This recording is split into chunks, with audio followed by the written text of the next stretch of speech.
Ooh. All right. Welcome to the PRECOG Prediction Lab. This is the first episode, and I'm Jordan Wade, founder of PRECOG, and with me I have my PRECOG partner, Kim Meyer. Kim, tell us about what is it that you do?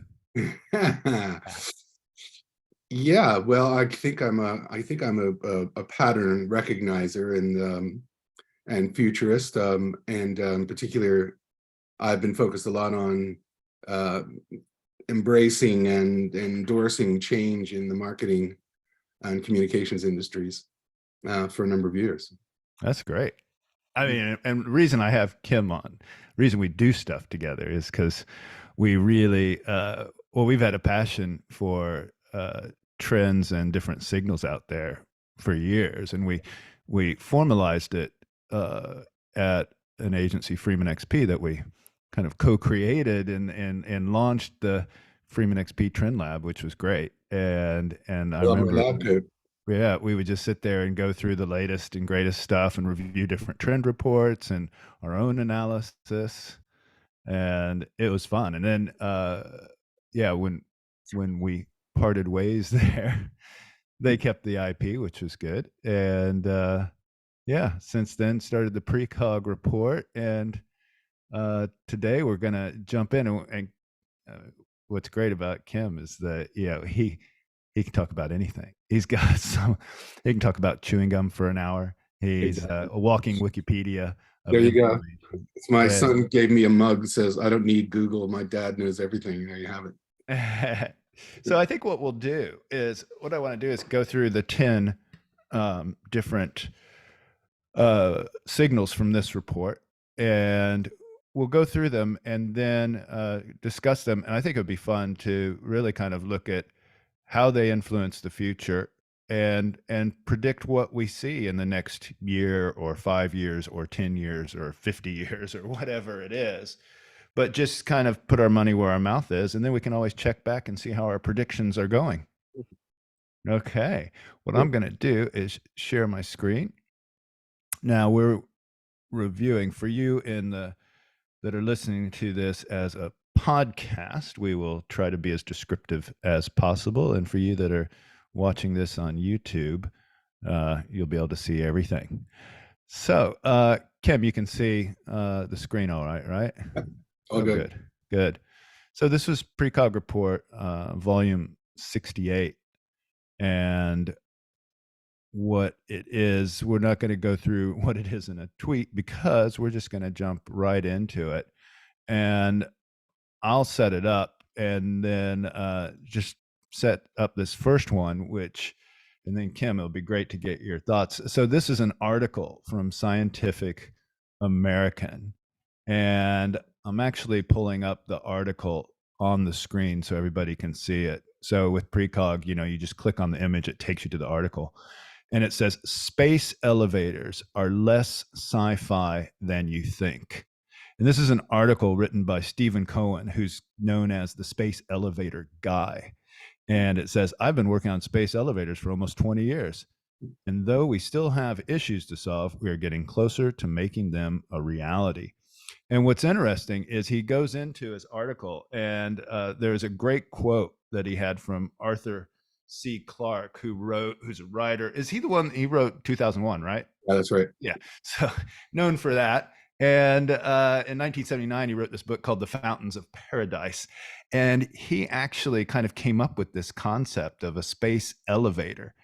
And this a space elevator, just so everybody knows what it is before we jump into it, it's basically a link from Earth to a satellite or a platform or whatever in outer space that could be 36,000 kilometers or 100,000 kilometers in altitude.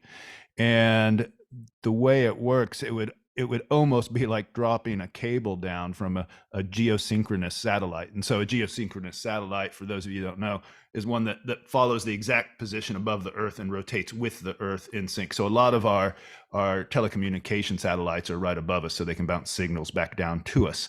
And anyway, the whole theory of a space elevator is to be able to kind of drop a cable down, and you could like hoist stuff up. And so it's basically like a vertical railroad. And he coined this phrase in 79, like I said. And what it would do is begin to eliminate the article talks about how it begins to eliminate a lot of the cost inefficiencies, the environmental damage, the danger that's all involved with launching someone into outer space and launching payloads into outer space. And the article talks about how 90% of a rocket is fuel. It's all for fuel. So there's only 10% that's actual of any use. And so a space elevator they talk about in the article that it would kind of convert or change the whole nomenclature from a space mission to just space transit. And you would lift the cargo up in the elevator and launch people and stuff to satellites. And they're hoping they have to create the right materials because the materials could collapse and all of this. And it's an amazing, amazing thing. You can imagine our whole planet looking like elevators. And I'm going to just stop talking for a minute. And I know Kim's ready to say some stuff. And yeah, let's hear it. What do you think about the future of space elevators? Well, again, I think the whole discussion around space and space travel, space tourism, the business of space is fascinating. There's no question about that. And I guess lots of progress has been made, and when you have the kind of money that Bezos and Musk have been throwing at the issue, we are now starting to see the potential of real space tourism and space business. So I don't think it's too far off, although I do think it's kind of one of the issues is going to be this whole space junk problem of lots of elevators sticking out of the earth and lots of satellites flying around, and that whole thing is probably going to be a problem. I think whenever I look at this space stuff, it always reminds me of William Shatner, who played Captain Kirk. Mm-hmm. He actually went to space real time. He went with Jeff Bezos. He flew up into outer space and then landed. And when they asked him what it was like, he said he got sad and started to cry, which I thought was an amazing thing for William Shatner to say. And he said, you don't actually understand, or you can't comprehend how vulnerable the planet looks from space. There's this little sort of thing floating around. Of course, we can't see it from that perspective when we're on it, but when you're in space, you realize that it's one little planet in this vast void that we just barely understand as the universe. So it seems to me that, that somehow protecting the integrity of our little planet is job number one when it comes to space travel, and that is looking at ways of converting energy for use on Earth, looking at ways of improving travel, lots of other kinds of things, rather than necessarily space tourism or space elevators, up to the Hilton near Mars.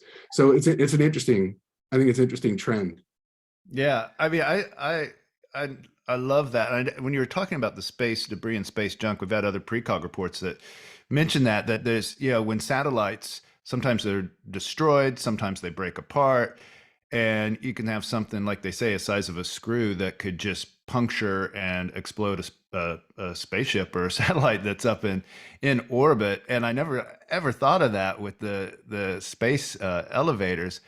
And I think you're right. I mean, could you imagine if, because they talk about everyone, like you said with William Shatner, all the astronauts, everybody that goes into outer space, it changes your perspective on Earth.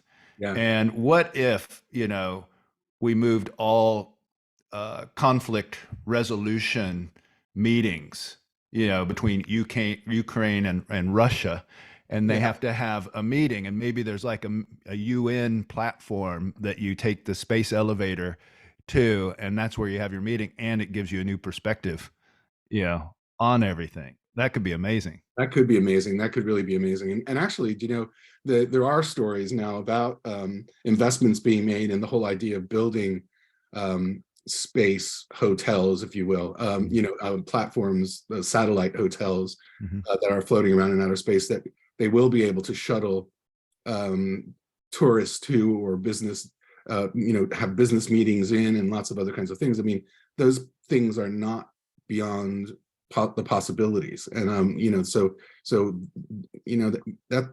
a really interesting thing when you start to think about that perspective. Yeah, and I mean, there's a really good series on Apple TV called For All Mankind, and they actually talk about the space program developing, and they have Space Hotel there, Yeah.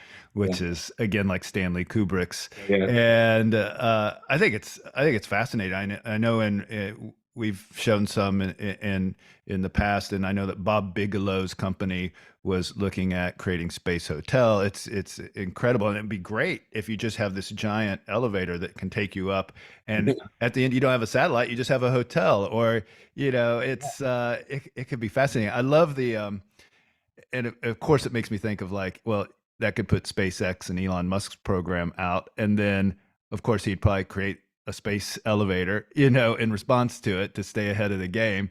And Yeah. there's a great quote in this article, which was they asked Arthur C. Clarke, when do you think we'll have the first space elevator? And he said, well, probably about 50 years after everyone quits laughing about it, because everybody just thinks it's a crazy idea. Well, that was in 1990. And so we're getting closer Yeah. to that mark. They're saying that in 2032, we might have the material, because you need uh, a material that's, I think they said, 50 times stronger than steel to do it. And they think in 10 years time, they'll have that material. And then it would be a matter of trying to figure out how long, what I want to know is, how long does it take to get up the elevator out there? How Yeah. do they propel it? Is it drone?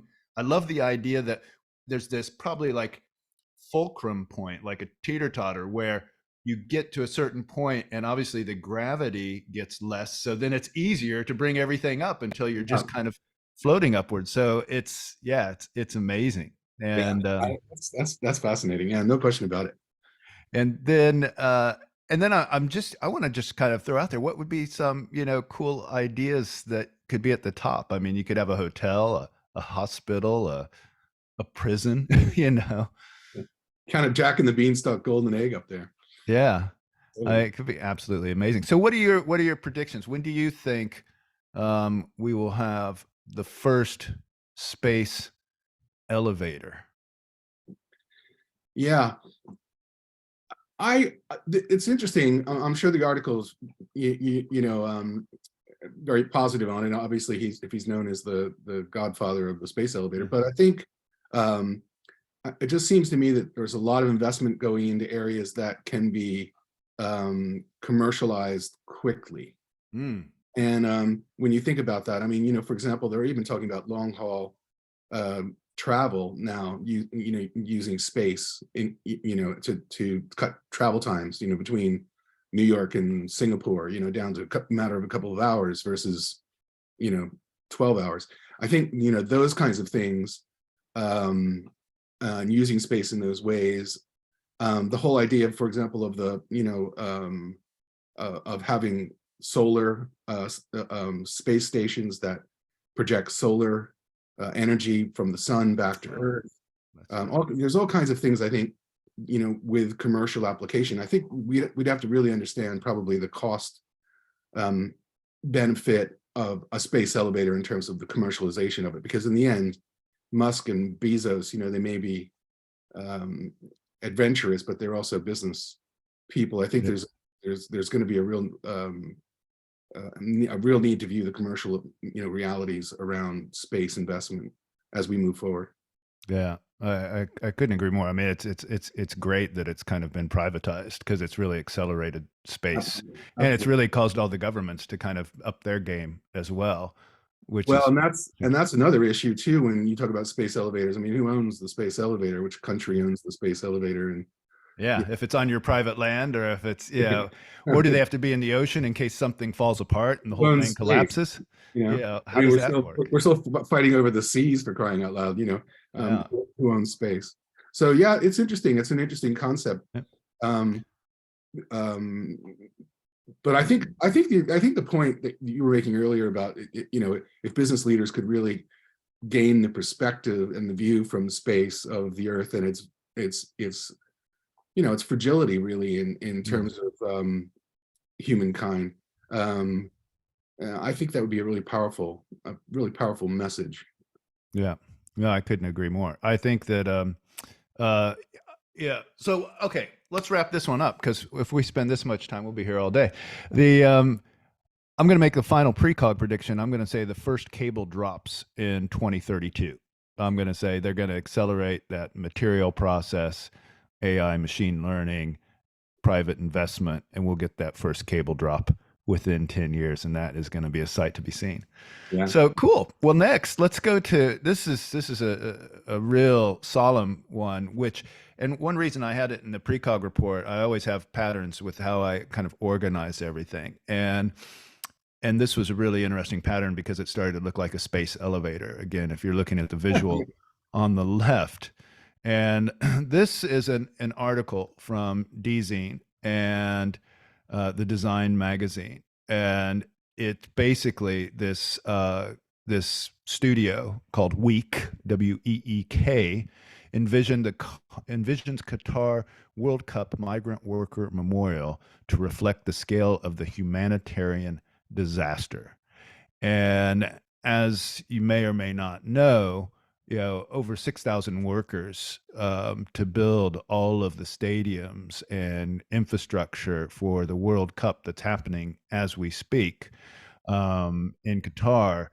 Over 6,000, migrant workers died in it, and so there is all sorts of human rights questions and concerns. And how did this happen? How did this occur?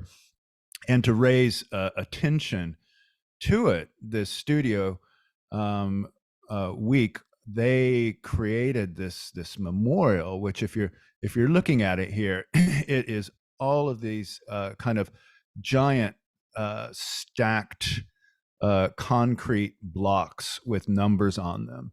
And they said if they stack them, it would end up being 4.4 kilometers high.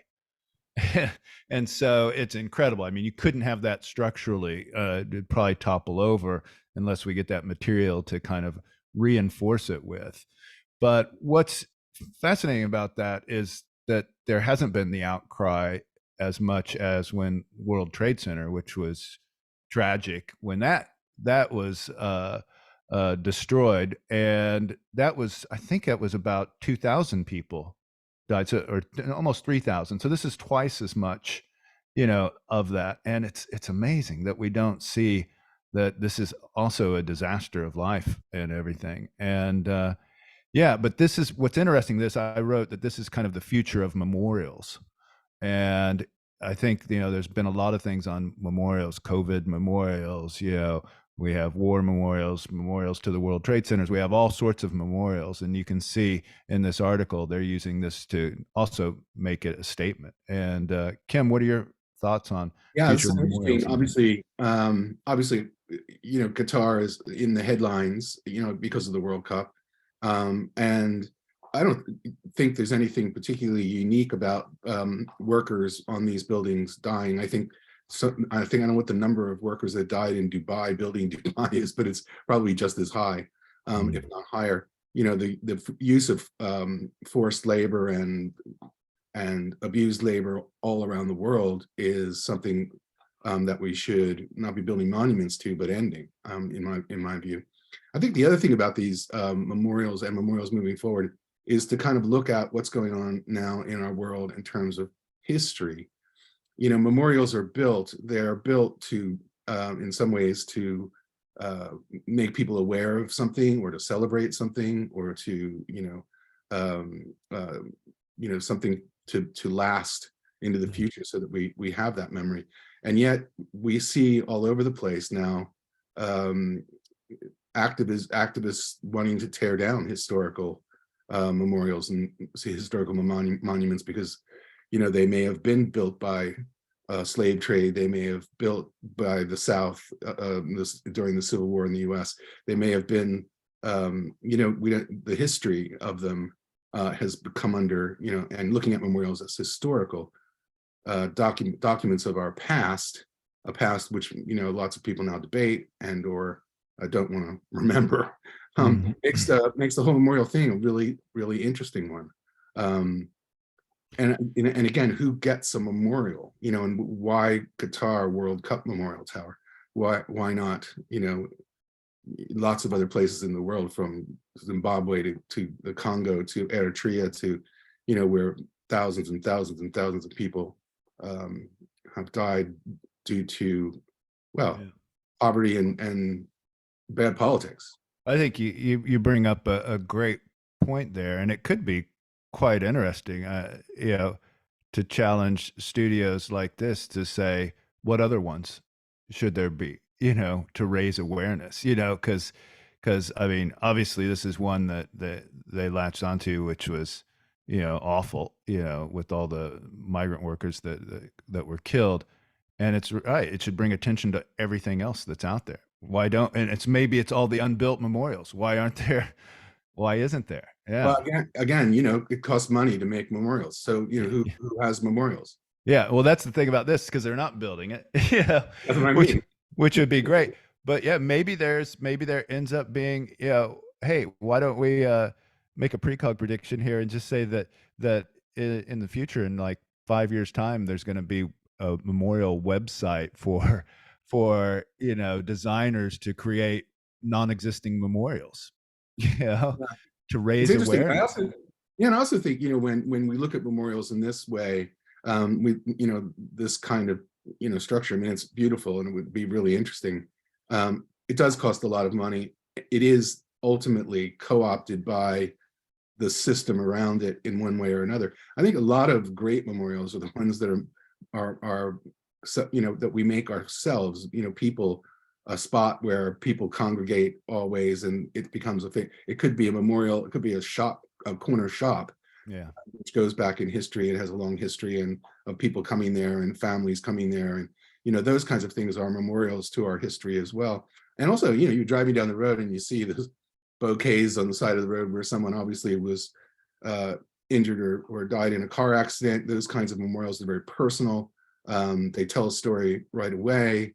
They don't last forever, but they again raise awareness. So I think I like the idea of grassroots memorials more than I do system-driven memorials. Mm.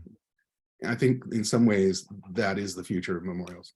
Yeah, and two things on that. Yeah, I love the grassroots thing. I live around the corner from where Amy Winehouse died, and there's the tree across the street, and I mean, this has been going on since her death, and there's always new flowers, new pictures, new notes, and I always go by and read that and look at that, and you see people there at different times, and I do that. I think there's something about that grassroots memorials which are incredible. And then I like something that you said earlier, which was, and I'm paraphrasing, but it's like, I guess the goal is not to have memorials, to be able to not have deaths in a tragic way, I guess, because that's what a memorial usually, so whether it's a car wreck, a drug overdose, or injuries resulted in building something, it's, or whatever, that reason of memorializing is, that's the thing we want to try to get rid of.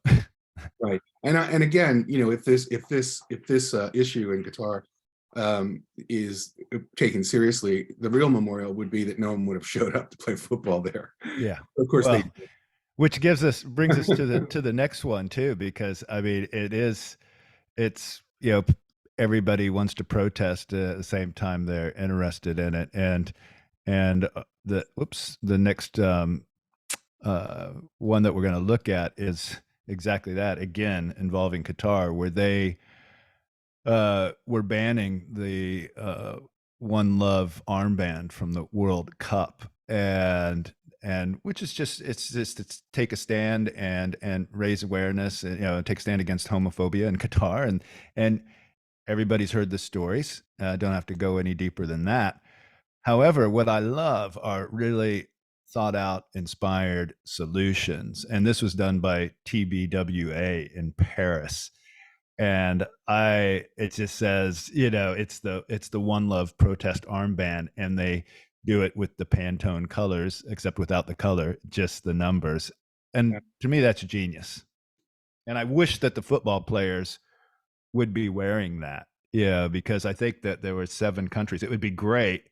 Let's make a precog prediction that somebody wears this. One of the teams, please, wears this for the quarterfinals or semifinals or finals. It'd be brilliant. Yeah. It's actually fascinating, these these sort of symbols, political symbols and cause symbols. It's I mean, in the US, for example, the whole MAGA thing,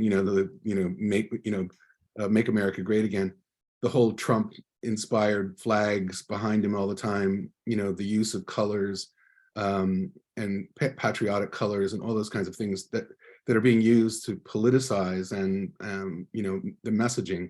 And this is clearly a case of that as well.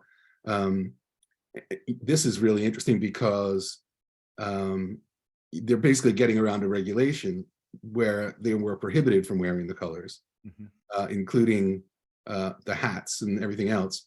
But it's a really, again, I just find the whole thing about Qatar an interesting issue. I mean, even to the last subject we were talking about, in the news yesterday, I think the head of the World Cup in Qatar came out saying, because I guess some people died, or someone died just the other day working on the event. He said, death is part of life. Why is everybody upset about people dying? People die all the time. I think, the sort of belittlement of the whole thing, and in the background, people playing football, not feeding hungry children, playing football, huge amounts of money being spent, that these kinds of protests, almost, it's almost like,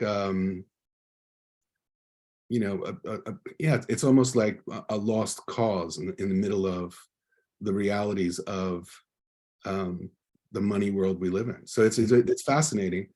But I'm not sure. I'm personally not sure when you think about this in terms of future and the future of. Well, I put down the future of inspired solutions. What I love about this is the cleverness where they've taken something you're told not to do, and they've come up with an intelligent solution to it. And I think that's really outside the box, to use the cliche, thinking.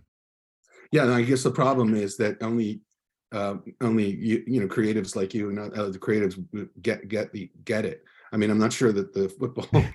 Yeah, well, which is good, and then with the word gets I'm sure out, the football fans out there, would get it, and so, or would appreciate how clever it is. So it's an interesting one. It's interesting. Yeah. Well, cool. I'm going to make another prediction that I think it's going to win a D&AD pencil. It could do. Yeah, I think it's absolutely brilliant. So continuing the last one of the football theme, which this was just really fun. And this was a article in Creative Review. And it was basically a new show uses football scarves as canvases. And what it did was they looked at, so in Europe, we don't have this in America, where both you and I are from, but football scarves are, how you represent your team. And there's some football scarves that might have 2 teams on it, because they might have family members that are either representing or playing on each team. And so it's a house divided, but they'll wear that scarf. And so what they've done is they have an exhibition at Oof Gallery near Tottenham Hotspur Stadium here in London. And there's some pretty famous artists, like David Shrigley and the Gorilla Girls, which have part of these displays where they've used scarves and repurposed them in a different way. And we're looking at, like, there's a Paul Scholes scarf, which is done like Paul Smith, the fashion designer. And there's just some real clever ones here that we're looking at the moment. And there's one that says, I love soccer, I don't love soccer, and it's just done by artists. The David Shrigley is really good, and he's got his thumbs up, which he's known for, his iconic thing. And just really, really clever, and I like this. Kim, what are your thoughts on football scarves Yeah, as well, it's art? not something I've thought a lot about, to be honest. Football scarves. It's fascinating. Again, I think the whole football fandom thing is huge. I mean, it's huge in this country for sure. There's no question about that. And I think it's really interesting too. I tell the story that I actually went to a U.S. An American football game, Jordan, with you. Actually, we went to see Yeah, the Detroit. the Chiefs. Oh, we saw the Kansas City Chiefs play the Yes. Detroit Lions. Yeah, and win. Yeah, we went there. Anyway, I was getting on the train down here in West Sussex where I live, and I got to the train station. And I was like, "Oh my God, look how many Americans are getting on this train!" Everyone had a football jersey on, but all kinds of different ones. Not the Lions and not the Detroit Lions and not the Kansas City Chiefs. But anyway, lots of different shirts, and I was thinking, um, amazing. And I got on the train and I realized they weren't Americans at all. They were Brits, and they were all wearing American football team jerseys. And anyway, I got talking to this one guy, and I was saying, "Oh, so you're a Dallas Cowboy fan?" Because he had a Dallas Cowboy shirt. And he said, "No, his wife bought it for him because she knows he likes American football. Had nothing to do with Dallas Cowboys." Ah, Anyway, that was hysterical. That everyone was wearing these football jerseys going to a American football match in Wembley Stadium, and yeah, not necessarily fans, particularly of any specific team, but just overall the fun and sort of um, theater of wearing the jumpers and wearing the jerseys and wearing the hats and having a good time. So it's fascinating. A fascinating yeah, idea of using art as an expression of expression of yourself, of yeah. what you love. Yeah, I think it's great. I mean, I call it the future of statements, is what I said, Yeah. and I think I think everybody has fun when they appropriate something that's already existing, where they, you know, use an existing logo or something and change it, and when they do things like this, I think it's always intriguing. It's a great kind of communication platform. I like this one here. It says Marx Engels. Yeah, and yeah, so I think it's It just a is fun, and fascinating. that's what fun is, just having something to. This is very grassroots too, in a way, isn't it? A lot of them are inside jokes and Yeah. um, personal things. It reminds me of sort of Forrest Gump, when he was running, and the guy came up to him and gave him a T-shirt, and he wiped the mud off his face, and it became the smiley. Oh yeah, yeah, that was great.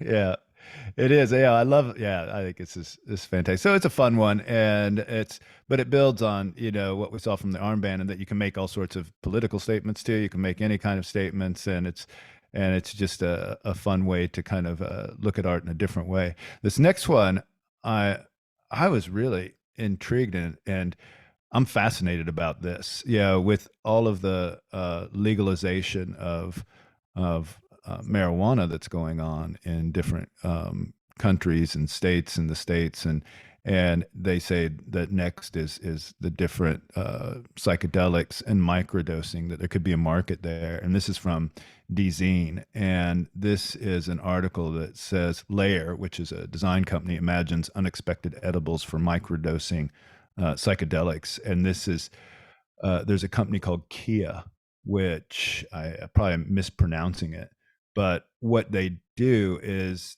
they are creating it looks like something you might get at a spa. If you can't see this, it's these kind of rectangular, rounded, almost iPhone shaped clamshell boxes, and inside it they have three different types, and one of them is, I believe, one of them is microdosing mushrooms. Another one is microdosing LSD, and another one is microdosing like ayahuasca. And this is the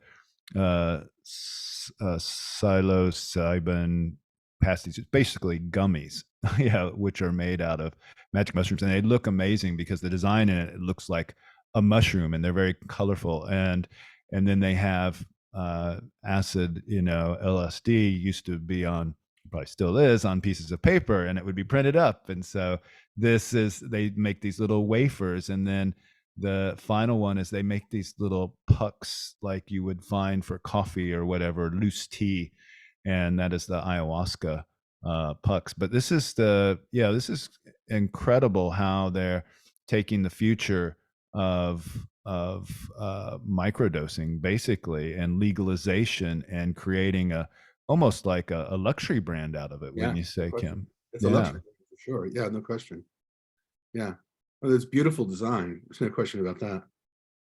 yeah, It does, and there does seem to be a lot of movement on, out in, you read more and more about, um, the benefits in sometimes in mental health mhm. conditions, certain kinds of use of, of psychedelics. It's a really interesting subject. There's no question about that. Yeah. Well, they talk about in the article, they say that the psilocybin pastilles, the gummies, basically, they say that that those kind of magic mushroom gummies, the microdosing will help people with anxiety problems. So it'll help them calm them. It'll increase creativity and improve empathy. They say that the LSD wafer will lift energy levels, improve focus, and then the final one they talk about, which is the drink, the ayahuasca. And so you put that in a tea, you put that in hot water, and it kind of dissolves. And that is and it's based on what they had in the Amazon, and it helps people relax their stress levels and increase feelings of compassion and connection. So it's all of these have almost, they do have medicinal and healing benefits, Yeah. and that is just an industry waiting to happen. The article, what I found fascinating too, is they said that it's projected that to double in size the psychedelic drug market if it's Yeah. legalized, and by 2027 to reach the value of $10.75 billion. So there's an industry waiting to just explode on the market. Yeah, I can imagine. And there's no, and I think we're seeing that with the marijuana, markets, expanding, where there's been legalization, and there's no question that we don't know what we don't know about what kinds of both natural and created drugs and pharmaceuticals that we're going to see in the future. There's no question that there's a lot of effort going on, and encouraged by things like the COVID pandemic, to develop new kinds of medications and new kinds of antibiotics, and to fight future diseases. And I think there's no question that the whole idea of microdosing uh, Hmm. as a lifestyle trend Hmm. out there as well. Yeah, I think that precog prediction could be that you're going to have. It seems like the U.S. is leading a lot of this, and changing the legalization. I think you're going to have. Yeah. I'm going to predict Washington is going to be the first to lead the way in that, followed by Colorado. It'll be neck and neck. Colorado. Uh, then the next couple, we got some art based ones, which I love this. This was Art Without Intent from Colossal, and it is. Oops, wait! I just had the doorbell ring. Let me see if anyone's getting it. Yeah. Art Without Intent from Colossal, and this was great. This was an article. I loved it, that it celebrates aesthetics and mysterious histories of found objects. And so I love collecting stuff, so this relates to me. So Kim's smiling because he knows. And this for me, this was the future of nostalgia, and it really it's looking at different objects and how you can repurpose them or reframe them to be objects of art, even though that was not their intent. And that's what the article talks about, is how these objects now take on the quality of art, and they're actually have them in an exhibition where people can buy them. And by buying them, you're saying that is art, and that's what Andy Warhol always said is there'll be this point in time where artists or people can just touch something and say that's art, and Jeff Koons did that obviously with the Hoovers, the vacuum cleaners that he put in glass cases and called them art. And that's what we're seeing here in another instance. And I just love this. Kim, what do you have to say about it? Yeah, I mean, I love this too, and I like to collect these kinds of objects too, and they're fascinating. And again, art being an expression of history, an expression of culture, an expression of experience, all those kinds of things. That these totally resonate with that, and I think it's fantastic. And actually, it goes back to this whole idea of what is art. Anyway, I think it's a really the age old question. Is it the basin? What's his name? Duchamp. Is it what is art? And art is, I guess, in the eye of the beholder in some ways, and that's true for lots of people who collect all kinds of things. Just amazing. I mean, I just saw someone on the television the other day on the news who's been collecting Christmas decorations of all sorts, but going back for 50, 60 years. Some really antique Christmas decorations. Amazing things that were not necessarily created as collector items, but collected as decorative items that are now becoming very valuable and considered art. So I think it is a fascinating thing to think about, celebrating history and the nostalgia of history through everyday objects, and not necessarily through, as you point it out, through design, intent being design, which is really interesting. It's not intended to be art, but intended to be and deliberate in its shape and in its makeup. So it's really kind of interesting, this whole issue of what is art, what is not art, what is design, what is not design, and is design always with intent? How does that work? There's a lot of issues there, I think, that we're all grappling with as we move forward. So this is fascinating. Yeah, really interesting. I love it. Future of nostalgia. I have no prediction here. Is there a Yeah. prediction that can be created? Oh, I mean, again, I don't know if this is a new trend. I think this is probably probably something. I mean, I have objects that I have because my parents had owned them. Do you know what I mean? I mean, not like I use them, not like they're considered art, but there's I have a plate. I have these simple things. I think we've always collected nostalgia around us as keeping fond memories through just the existence of the object, not necessarily. So it's fascinating and really interesting.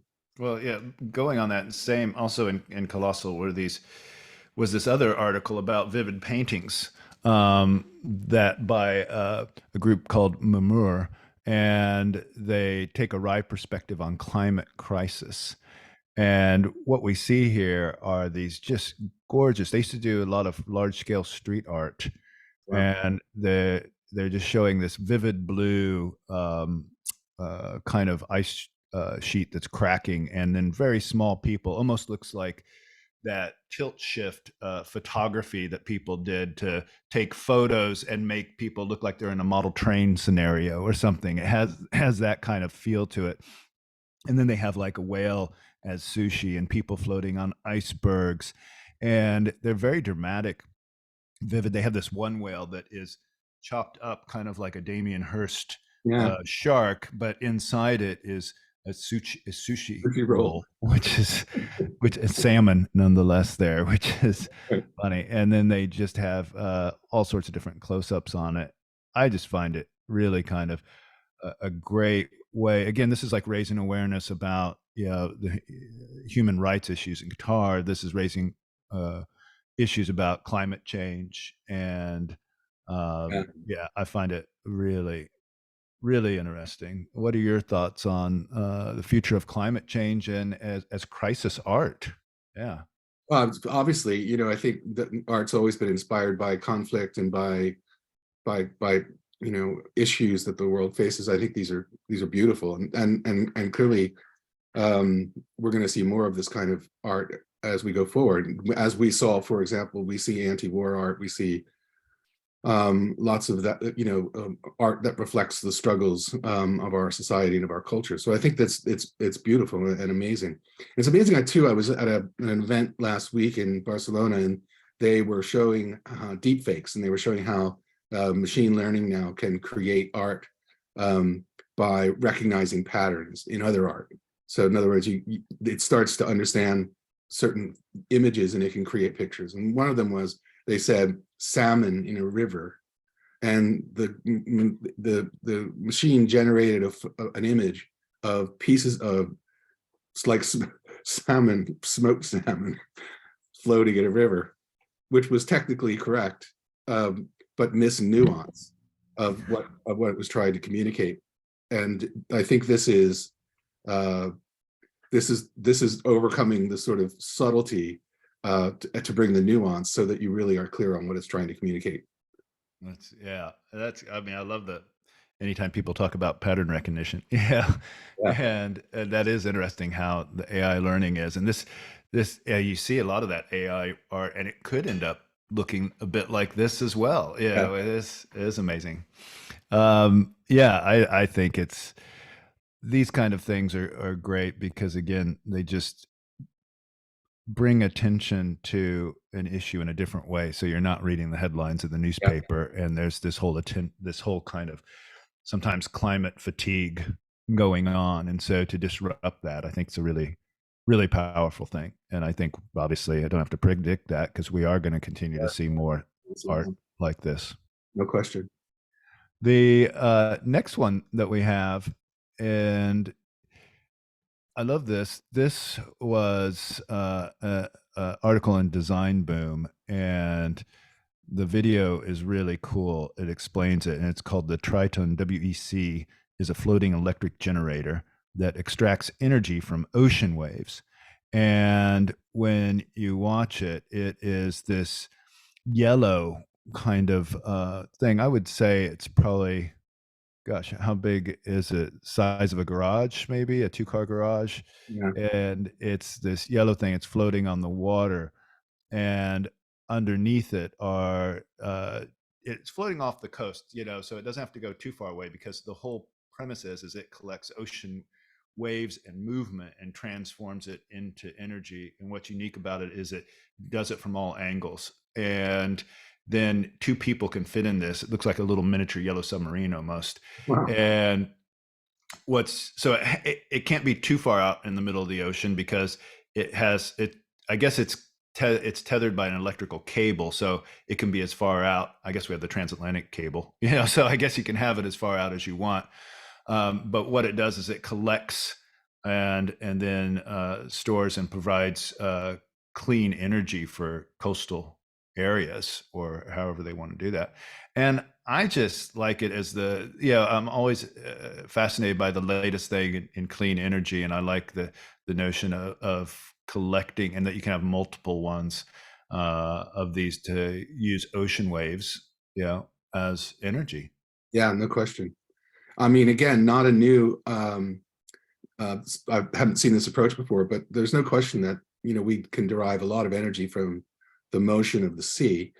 And I think some companies have been working on this for a long time. I think I used to have a client, GE, that was building sort of undersea turbines that basically were on the bottom of the sea off Scotland somewhere, where the tides were so strong that they were generating energy through these oscillating I guess fans on the ocean floor. And then as the tide changed, they swiveled, and so that the tide, when it was going the other direction, and they were generating huge amounts of energy. Part of the problem with those was a battery issue, and like, where do you store the power, and how do you store it, and how do you transport it? But there's no question that there's a lot of energy being consumed in much cleaner ways, with the exception of the nasty batteries we need from the sea. And in fact, even now, self-propelled, self-charging ships that basically take in water through these flumes and move the water to generate electricity and to generate power. So we're going to see more and more of this. There's no question about it, as we as we continue to sort of boil the planet. We're going to, the sea is, I think, still an amazing untapped resource for the future of energy, and the production of energy. Yeah, I couldn't agree more. Yeah, and I think this just kind of hopefully creates multiple futures of how we can, yeah, harness natural energy, and not have to, especially if we have to consider things like, what is this made of? Is it made out of, recycled, materials and everything? Because I mean, the tough thing with solar panels is that you have to create this substance on it, which is horrific for the planet. And so any ways that we can create and harness energy, like wind energy, wave energy, in a clean and sustainable way, and that's exactly the future we want. Yeah, I'm with you on that. Totally agree. And then we have, going from the future of wave power, we will go to pedal power, which is this 3D bike. And this is the ninth one that we're looking at. And then we'll finish with the final signal. And this is from Design Boom. Interesting video on this, which they basically have taken a bicycle. It's a hybrid. It's an EV. It's called Pedal. Is this 3D printed hybrid EV bike by In Frontier, which is an innovation company in Berlin for sustainable mobility. And what you can see here is, I guess the difference is they've got an app that powers that, you can control everything. It can actually, I was reading the article, and it can actually move to pick you up, so there was this show on Amazon Prime called Upload, I believe, and they showed this like equivalent of a Boris bike or a Santander or electric bikes that we have laying on the ground, and then you can see someone must call it on their app, and it lifts itself up and starts pedaling away. And I think that's fascinating. And so they've talked about that they've created the technologies to allow for this, and it looks like a little car with funny wheels, but it's more of those are just kind of design elements, and it has round wheels in it, a pedal system inside it, and then obviously to store the energy that's created, and then you can have it drive you and apparently another person around. And we're just looking at the pictures now. It has these weird kind of strange hexagonal Yeah. wheels and shapes that all can be said is it's just design fun, that whoever was creating it was having fun with the design and making it look futuristic, like something out of Black Mirror. What are your thoughts on the future of mobility, Kim? Well, I want one of those for sure. Yeah, I can see going getting to the train station. that'd No be problem great. thing, you don't need a lot of space to park it, and you can avoid the rain. No, I think Yeah, there's a because it's lot. covered. Yeah, there's a lot of I mean, look at electric bikes now. I mean, electric bikes are all the rage. There's no question about that. And they put a lot more people in bike seats than were before. So any of these kinds of mobility devices, I think, are going to be useful. The counter to all of that, and the other side of this, and someone was reminding me of this the other day, because he said he saw a video on TV about them cleaning the canals in Amsterdam. I don't know if you saw this, but thousands and thousands and thousands of bikes at the bottom. I've heard about that. Yeah, they're just filled with bikes. They were filled with bikes, and they were filling barges with old bikes that were being taken out of the canals. Like the canals being used as a place to dispose of old bikes. Where do these electronic devices go to die is a whole nother question. And also because of the batteries that they use, the recyclability of those batteries and or how we dispose of those batteries is going to become an increasing issue. It's even true with electric bikes. You just can't throw that battery in the canal. So we have some challenges, but there's no question that this whole movement towards more sustainable transport is critical. Oh yeah, and it's interesting. I mean, some of the specs on this is it's a four-wheeled two-seater that can carry up to 250 kilograms, Amazing. and it measures 230 centimeters in length, 170 centimeters in height, and 90 centimeters in width. So it's just like a little toy car almost, Yeah. and it weighs 75 kilograms total. And I love this because it talks about how it's operated by a smartphone. They have this something called a UILA app, which allows users are able to call the parked vehicle so it would drive autonomously toward you with the come to me mode. Mm. Or it can follow you without a driver utilizing the follow me mode. Hysterical.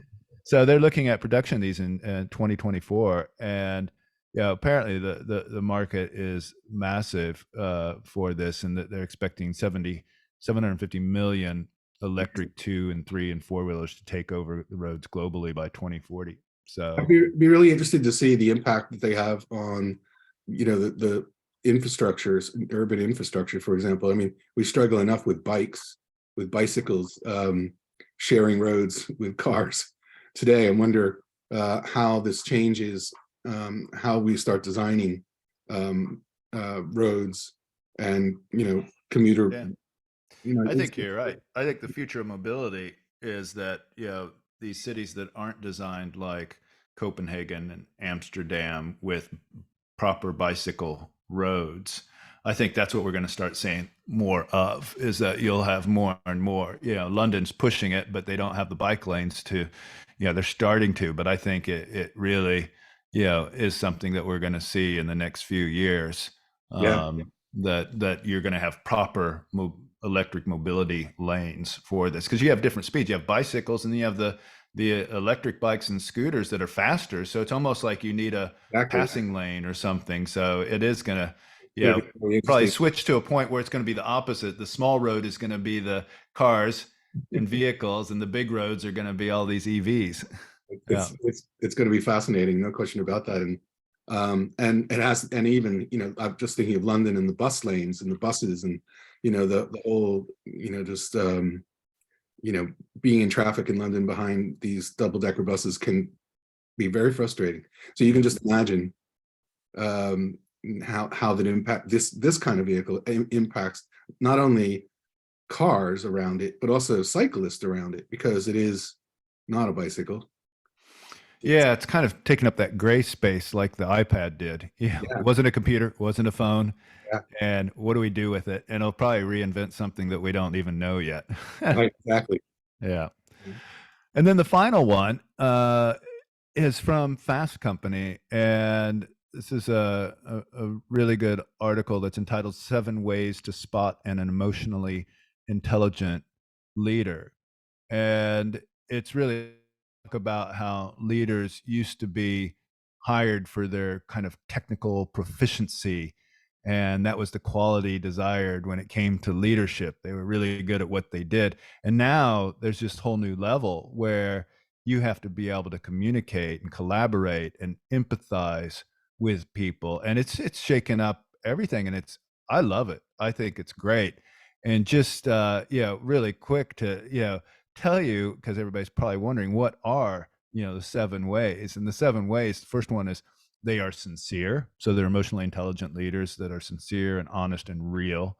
They are willing to step out of their comfort zone, which is really for like growth and development, and to continue to push boundaries of what they feel comfortable doing, and to really step out of that as well. And then the third one is they are able to control their emotions, which a lot of times you'll see like old school where they blow up and yell and scream and stuff. And now when there's a crisis, they're the ones that stay calm and steady the ship. They're number four, they are authentic at all times. So that's just being open and candid and vulnerable and human, really. And then number five is they relate to their people on a human level. So it says emotionally intelligent leaders are aware of their emotions and are not afraid to express them when appropriate. And so they can say how they feel at times, and be real about it and connect that way. And then I've probably miscounted, but this is the last one, and I think Oh no, there's two more, 6. So they don't let setbacks derail their goals.